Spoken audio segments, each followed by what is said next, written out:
नमस्कार, हमारा नाम है समरीन और आपने देखना शुरू कर दिया है लाइव सिटीज। देखिए, लोकसभा चुनाव के तारीखों का ऐलान हो गया है और आपको मालूम है कि इस बार भी चुनाव 7 चरणों में होगा, लेकिन अब भी सस्पेंस बना हुआ है। आपको मालूम है कि सस्पेंस अब भी सीट शेयरिंग को लेकर बना हुआ है। ना तो एनडीए और ना ही महागठबंधन में अब तक सीट शेयरिंग का फॉर्मूला तय हो सका है। तो ऐसे में अब बड़ा सवाल उठ रहा है कि आखिर सीट शेयरिंग को लेकर पेच कहां फंसा है। तो आज हम इसी मुद्दे पर सीधी बातचीत करेंगे सीपीआईएमएल विधायक संदीप सौरव जी से। सबसे पहले बहुत शुक्रिया बात करने के लिए। जी शुक्रिया जी संदीप जी, सबसे पहले तो हम आपसे जानना चाहेंगे कि महागठबंधन में सीट शेयरिंग को लेकर पेच कहां फंसा हुआ है, अंदर की जानकारी क्या है? देखिए, अब जो लोग महागठबंधन की सीट शेयरिंग के लिए बैठकों में जो लोग जाते होंगे, और हमारी पार्टी से भी कुछ वरिष्ठ नेता तय किए गए हैं जो हर बैठक में जाएंगे, तो पेच कहाँ फंसा है वो तो वही लोग बता पाएंगे। लेकिन जानकारी तो लेकिन हम इतना ज़रूर कहेंगे कि देखिए, इस दौर की सबसे बड़ी ज़रूरत क्या है। इस दौर की बड़ी ज़रूरत ये है कि तमाम पार्टियों को एक साथ मिल करके भाजपा और एनडीए के खिलाफ मजबूती के साथ, एकजुटता के साथ लड़ना चाहिए चुनाव। और इस चुनाव में एक बड़ी जो क्राइटेरिया होना चाहिए वो होना चाहिए विनेबिलिटी। कौन वहाँ से सीट जीत सकता है, किसके ऊपर डाउट है, अगर डाउट है तो रोकिए, जीत सकता है उसको बढ़ाइए। ये क्राइटेरिया हर जगह पे होना चाहिए, क्योंकि अब देश का हर चीज़ दांव पे लग चुका है। जिस तरीके से इलेक्टोरल बॉन्ड का मामला सामने आया, और ये दिख रहा है कि तमाम कंपनियां ऐसी है जो अपने मुनाफे से 50 गुना ज़्यादा, जो 2 करोड़ जो जिसका मुनाफा है वो 200 करोड़ बीजेपी को चंदा दे रही है। या जिसके ऊपर ईडी का फाइन पड़ा, वो ईडी का जांच, जिसके ऊपर छापा पड़ा वो बीजेपी को चंदा दे रही है, जांच खत्म हो जा रहा है। तो इस पैमाने पे अगर देश के लोकतांत्रिक व्यवस्था आ गई है, तब तो जनता को सचेत होना चाहिए। और इसलिए महागठबंधन की अहम जिम्मेदारी है कि इस दौर में सीट शेयरिंग को जल्द से जल्द निपटाया जाए और मैदान में उतरा जाए। ठीक है, सीट शेयरिंग को निपटाया जाए, मैदान में उतरा जाए, लेकिन सीट शेयरिंग अब भी नहीं हो सका है। आपको मालूम है कि अब तो तारीखों का ऐलान भी हो गया है। पेच कहां फंस रहा है संदीप जी? दोबारा से हम वही सवाल आपसे पूछेंगे। नहीं, पेच कहां फंस रहा है मैं तो दोबारा से वही कहूँगा। मुझे बहुत पेच का आइडिया नहीं है, लेकिन एक ओवरऑल व्यू जो हमारा है, हमारी पार्टी का है। हमारी पार्टी ने शुरुआत में 5 सीटों का एक लिस्ट दिया था और बहुत प्रैक्टिकल थे, जहाँ पे पार्टी का एक मजबूत आधार है, जहाँ पे हम संघर्ष करते रहे हैं और जहाँ पे हमारी जीत पक्की है। हमने ऐसी 5 सीटों का पहले कहाँ जीत पक्की है मालिक? हमने 5 सीटों का ऐसा सूची दिया था जिसमें आरा, सिवान, जहानाबाद, काराकाट और पाटलिपुत्र, ये 5 सीटों पक्की है। ये 5 सीटों की हमने लिस्ट दी थी। हाँ, पार्टी का यही मूल्यांकन है, हमारा भी है। और अगर इसको ठीक तरीके से आप देखें, समझें इन 5 इलाकों में, तो आप भी ये मानेंगे। ठीक है। इसके बाद जब समीकरण बदल गए, जब जदयू चला गया एनडीए के पास, तो हमने 3 सीटों का और एक सूची दिया, जिसमें नालंदा है, जिसमें वाल्मीकि नगर है, और जिसमें एक सीट काराकाट नहीं, कटिहार है। तो ये 8 सीट अभी हमने दिया हुआ है। हम चाहते हैं कि इसके भीतर ही माले को एक सम्मानजनक शेयरिंग मिले, क्योंकि महागठबंधन के भीतर माले ऐसी पार्टी है जिसके ऊपर इस भाजपा के खिलाफ संघर्ष के दौर में कभी भी कोई शक नहीं कर सकता है, किसी भी स्थिति में कोई शक नहीं कर सकता है। हमारी पार्टी का टोटल कैडर वोट ऑर्गेनाइज तरीके से भाजपा के खिलाफ पड़ेगा। हमारी पार्टी वैचारिक रूप से सबसे अगली कतार में खड़े होकर के एंटी बीजेपी या एंटी फासिस्ट जो स्ट्रगल इस देश को लड़ना है उसको लीड करती है बिहार में। और हाल फिलहाल में गांधी मैदान में जो एक बहुत जल्दीबाजी में जो रैली का आयोजन हुआ, 1 तारीख तक बिहार विधानसभा सत्र था और 3 तारीख को रैली थी, जनविश्वास महारैली, उसमें हमारी पार्टी ने साबित किया कि हमारी पार्टी का कैडर कितना स्ट्रांग है। मतलब कि अगर आप भीड़ ले आ रहे हैं तो अब आप लालू तेजस्वी को आग दिखाइएगा। नहीं, भीड़ की बात नहीं है, उसको भीड़ मत कहिए, वो पार्टी के कैडर हैं, वो कोई भीड़ नहीं है।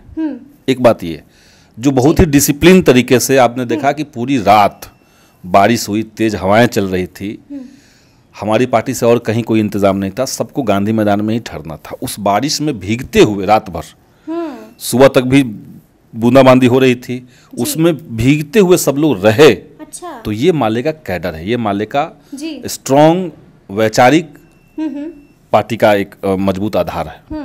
ये हम खाली करना चाहते हैं, हम आंख दिखाने की बात ही नहीं है। वो एक ज्वाइंट रैली थी, ज्वाइंट में सब लोगों ने ताकत लगाया, लेकिन एक बात तो ये देखना पड़ेगा ना, एक बात तो ये देखना पड़ेगा कि महागठबंधन के आह्वान पर कौन पार्टी कितना ताकत लगा सकती है और किसके पास कितनी ताकत है, इसी हिसाब से तो आप कुछ तय करेंगे। अच्छा। माले को 19 सीट मिला विधानसभा में 2020 में, हमने 2020 में सबसे ज्यादा स्ट्राइक रेट दिया। बिल्कुल जी। 19 में से 12 सीट माले ने जीता। उसमें से भी हमारे कुछ सीट ऐसे थे जिसमें अंतिम में जानबूझ करके गिनती में गड़बड़ी करके हमें चुनाव हरवाया गया था। अच्छा। आप गोपालगंज का भोरे सीट का परिणाम निकाल के देखिए। तो ये सब होने के बावजूद हम 12 सीट लेकर के आ रहे हैं। तो जनता के बीच में भाकपा माले की एक पहचान है, और गरीब जो हैं, जो दलित हैं, जो अति पिछड़े समुदाय के लोग हैं, उनको ये लगता है कि माले है तो भरोसा है। अच्छा, माले है तो भरोसा है। हाँ। लालू तेजस्वी है तो भी भरोसा है, लेकिन माले लग गया तो वो डबल भरोसा हो गया। अच्छा। इसलिए इस देश के माने बिहार के जो भूमिहीन गरीब दलित परिवार के लोग हैं, जो अति पिछड़े समुदाय के लोग हैं, उनकी भी ये इच्छा है, और बिहार में ये बहुत आम बात है। आप लोगों ने भी उस समय कहा था 2020 के चुनाव के बाद कि माले को अगर 19 सीट के बजाय और ज्यादा सीटें मिली होती तो शायद बिहार का ग्रामर बदल गया होता।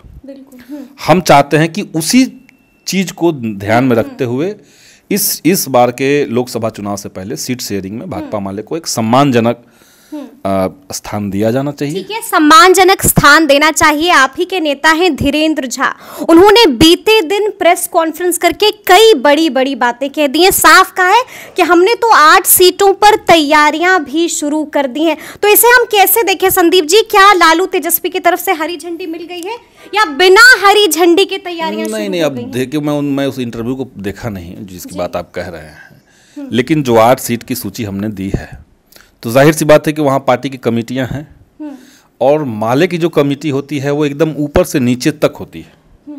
हमारी पार्टी की बनावट ऐसे नहीं है कि हमारे पार्टी ने किसी महासचिव ने लिख दिया कि फलाने व्यक्ति जो है वो जिला सचिव होंगे, जिला सचिव ने लिख दिया कि फलाने व्यक्ति जो है वो प्रखंड सचिव होंगे, ऐसे नहीं जी। नीचे से चुन के लोग ऊपर आते हैं। तो पंचायतों में कमेटियाँ हैं, उसके बाद प्रखंड में कमेटी है, प्रखंड कमेटियाँ जो है उसके बाद जिला में कमेटी है, और ये सब 1 साल के लिए ही मेंबर हैं। तो हर साल हर व्यक्ति को रिन्यूअल भी करवाना होता है। कम्युनिस्ट पार्टियों के अंदर हर सदस्य को हर साल अपना सदस्यता नवीकरण करवाना होता है। तो वो हर साल वो गरीब जो हैं, जो भूमिहीन हैं, जो दलित हैं, जिनके पास भले घर ना हो, लेकिन वो माले की सदस्यता अगर नवीकरण करवा रहे हैं, तो इसका मतलब एक उनका फेथ है। तो इस आधार पर खड़ा होकर के चीज़ों को समझना चाहिए। और हमने जहाँ पे हमने सूचियाँ दी है, जाहिर सी बात है कि उसमें से कोई भी सीट हम लोग को लड़ सकते हैं। अगर इसी सीट के अंदर हमें चाहिए, जो भी हम लोग को सीट मिले, तो हर जगह तैयारी तो रखनी पड़ेगी। क्या लालू तेजस्वी ने सहमति दे दी है, हरी झंडी दिखा दी है माले को? जो आप कह रहे हैं, धीरेन्द्र जी हम लोग के पार्टी के पोलित ब्यूरो के सदस्य हैं, और आप कह रहे हैं कि उनका इंटरव्यू हुआ, तो इस इंटरव्यू में आप पूछते, वो बता सकते थे कि क्या बात हरी झंडी हुई है कि नहीं हुई है। हमें लगता है कि अब बातचीत चल रही है, बातचीत की ये शुरुआती फेज थी, और इसको जल्द से जल्द फाइनल किया जाएगा। महागठबंधन में कोई टूट फूट नहीं होने जा रहा है, ये मैं कह सकता हूं। लेकिन आपको बता दें कि उसी प्रेस कॉन्फ्रेंस में धीरेन्द्र झा ने एक और बड़ी बात कह दी। उन्होंने साफ साफ कह दिया कि अगर जल्द से जल्द सीटों का बंटवारा नहीं होता है तो फिर महागठबंधन की जीत की संभावना इसी तरह से कमजोर होती जाएगी। यानी कि आप लोग महागठबंधन के साथ हैं और इस तरह से कह रहे हैं कि जीत की संभावना कमजोर होगी, मतलब आपको सीट नहीं मिली तो कमजोर हो गई। हम महागठबंधन के साथ हैं, हम इंडिया अलायंस के साथ हैं, और अभी से हार की बात कर रहे हैं? नहीं, इसीलिए हमारी चिंता भी है। अच्छा, हम बस हैं, होने के लिए हैं। चिंता है कि धमका रहे? नहीं, धमका नहीं रहे। हमारी चिंता यह है कि क्योंकि देखिए, चुनाव का जब बिगुल बज जाता है तो जनता में एक तरह का असमंजस वाली स्थिति बनती है, और वैसे में अगर आपका अलायंस कंप्लीट नहीं हो पाता है, कायदे से 2-3 तारीख को जो रैली हुई, उस रैली के तत्काल बाद इस पे बातचीत शुरू करनी चाहिए थी। क्यों नहीं हुई बात? हमने पहल की जी। हमारी पार्टी ने हमेशा पहल की कि इस पे बातचीत कीजिए, लेकिन बातचीत अकेले में तो हो नहीं सकता है। तो बातचीत टलता रहा मतलब कि लालू तेजस्वी जी टालते रहे किसी को कह रहे हैं कि लालू जी या तेजस्वी जी, उनकी पार्टी से भी तो कोई रखे गए होंगे कि भाई आप बात करने के लिए तय क्यों नहीं करना चाह रहे? देखिए मुकाबला है एनडीए से, क्यों नहीं करना चाहते हैं वो आप लोग ढूंढिए, लेकिन हम बता सकते हैं कि नहीं करने से नुकसान क्या हो सकता है। अच्छा, मतलब साफ कह रहे हैं कि जीत की संभावना घटती जाएगी। ऑब्वियसली जनता में जीत की संभावना की सिर्फ बात नहीं है, जी। विश्वसनीयता जो होनी चाहिए गठबंधन की, या जनता में एक मैसेज ये चला जाए कि भाई आपस में ही कुछ तय नहीं हो पा रहा है आप लोग का। बिल्कुल बिल्कुल, और यही मैसेज जा भी रहा है। तो इसीलिए इस मैसेज को रोकने की हम अपील कर रहे हैं, ये मैसेज ना जाए, यही तो हम अपील करना चाहते हैं। अच्छा, यही अपील करना चाहते हैं, लेकिन सिर्फ माले ही यही अपील नहीं कर रहा है, कांग्रेस भी अब बढ़ गई है। आपने देखा था कि बीते दिन कांग्रेस की बड़ी बैठक हुई और उस बैठक में कांग्रेस के प्रदेश अध्यक्ष अखिलेश सिंह ने बड़ी बात कह दी। साफ कहा कि जो पिछली बार मिली थी उससे ज्यादा चाहिए, यानी कि अब 10 से 11 चाहिए। मुमकिन है? वही मैं कह रहा हूँ। तो ये उन्होंने एक प्रपोजल दिया, हमने एक प्रपोजल दिया, तो इसी प्रपोजल के बीच से ही तो कोई रास्ता निकलेगा।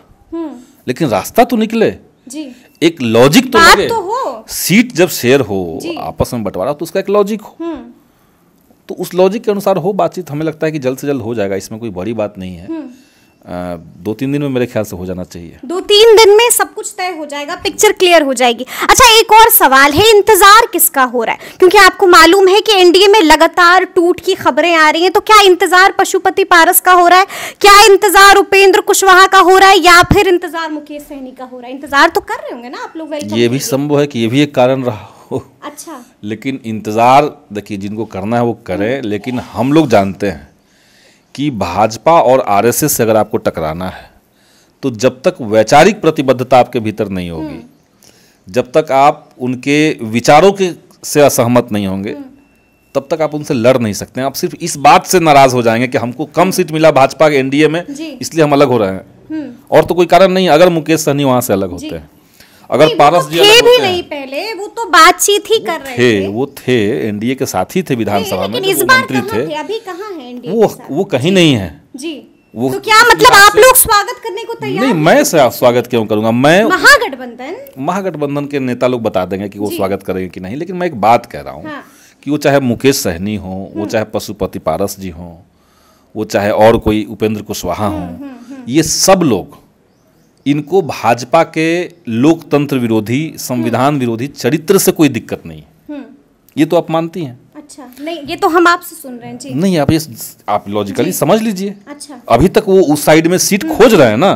बिल्कुल, तो खोज रहे हैं तो भाजपा को स्वीकार करके तो साफ कह दिया है कि हमारे साथ अन्याय हो रहा है। अन्याय हो रहा है तब अलग हो सकता है, लेकिन भाजपा देश के साथ अन्याय कर रही तो हम तो अलग नहीं हुए। यही तो चाचा का कहना है जी। भाजपा ने इतने समय से देश को कितना लूटा, तब तो कोई दिक्कत किसी को नहीं थी, लेकिन चाचा ने भतीजे को, चूंकि बीजेपी ने भतीजे को ज्यादा सीट दे दी, तरजीह दे दी, तो चाचा को बुरा लग गया। तो देश के संविधान का अपमान हो कोई दिक्कत नहीं है, आप लोग मतलब बाहें फैला के का अपमान हो कोई दिक्कत नहीं है, लेकिन इनका अपमान हो जाए तो इनको दिक्कत है। तो मतलब बाहें फैलाकर इंतजार कर रहे हैं चाचा पारस का, उपेंद्र कुशवाहा या मुकेश। हम तो ये भी नहीं कह सकते कि अगर वो लोग इधर आ गए और चुनाव में, चलिए हो गया, महागठबंधन में उनको ले लिया गया, चुनाव में उनको सीटें मिल गई, वो जीत गए, और जीतने के बाद वो चले जाएंगे एनडीए में, तो क्या कर लीजिएगा आप? अच्छा, हो सकता है ना। जी। उपेंद्र कुशवाहा तो इस खेमे में बैठे हुए थे, तमाम मीटिंग्स में हम लोग के साथ बैठते थे जी।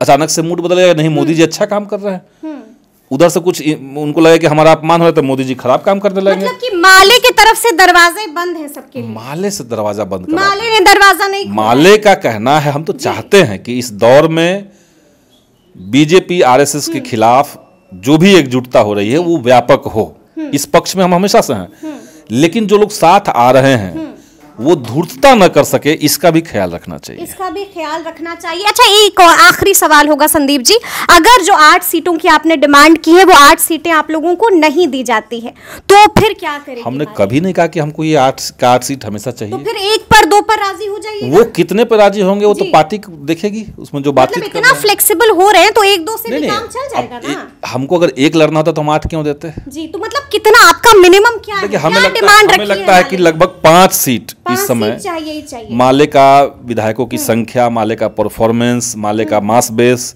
ये सब देखते हुए हमें लगता है। बाकी पार्टी में जो वरिष्ठ नेता हैं जिनको तय किया गया है कि यही लोग बात करेंगे, जी जी जिसको सेंट्रल कमेटी ने पार्टी का तय किया है, वो लोग तय करेंगे। इसमें हम लोग से बयान आप जबरदस्ती क्यों निकलवाना चाहती हैं? नहीं, आपसे हम पूछ रही हूँ कि आपको भी अंदर की खूब सारी जानकारियां रहती नहीं, हैं, हम लगातार बेबाकी से हम लोग को जानकारी आप ही लोग के माध्यम से मिलती है। नहीं, अब तो संदीप जी वहां पर रहते भी हैं, तो मीटिंग में बहुत तरह की बात होती होगी और आप बेबाकी से नहीं, हम लोगों ने यही तय किया है कि हम लोग चाहते हैं कि इंटैक्ट रहे, 5 सीटें मिनिमम। महागठबंधन में कोई तोड़फोड़ ना हो, कोई गड़बड़ी ना हो, और 5 सीटें हम लोग को मिनिमम। लगता है कि चुनाव से पहले तोड़फोड़ नहीं होगी, क्योंकि अब तो कांग्रेस भी अड़ गई है, माले ने भी कह दिया है। देखिए, महागठबंधन अभी का जो स्वरूप है, इसमें कोई हिलने नहीं जा रहा है। कांग्रेस कुछ भी करेगी, कांग्रेस के विधायक भले चले गए, लेकिन कांग्रेस पार्टी तो नहीं जाएगी। माले तो माले ही है, बाकी लेफ्ट है, आरजेडी है, तो ये बहुत इंटैक्ट पार्टी है और इसके पास मास है। देखिए, जनता है, इसलिए लोगों को ये नहीं समझना चाहिए कि कोई और आ जाएगा तो हमारा कल्याण हो जाएगा और ऐसे हमारा कल्याण नहीं होगा। इसी गठबंधन में अगर मजबूती के साथ, सही तालमेल के साथ लड़ा जाए तो बिहार में बीजेपी को भारी नुकसान होगा। हम लोग उनको यहाँ से विदाई कर सकते, खदेड़ देंगे। तो देखना होगा कि अब आगे आगे क्या कुछ होता है। तो ये पूरी बातचीत आपको कैसी लगी है, कमेंट करके हमें जरूर बताइएगा। तो इस तरह के तमाम अपडेट्स के लिए ऐसे ही हमारे साथ बने रहिएगा और देखते रहिएगा लाइव सिटीज। बहुत शुक्रिया।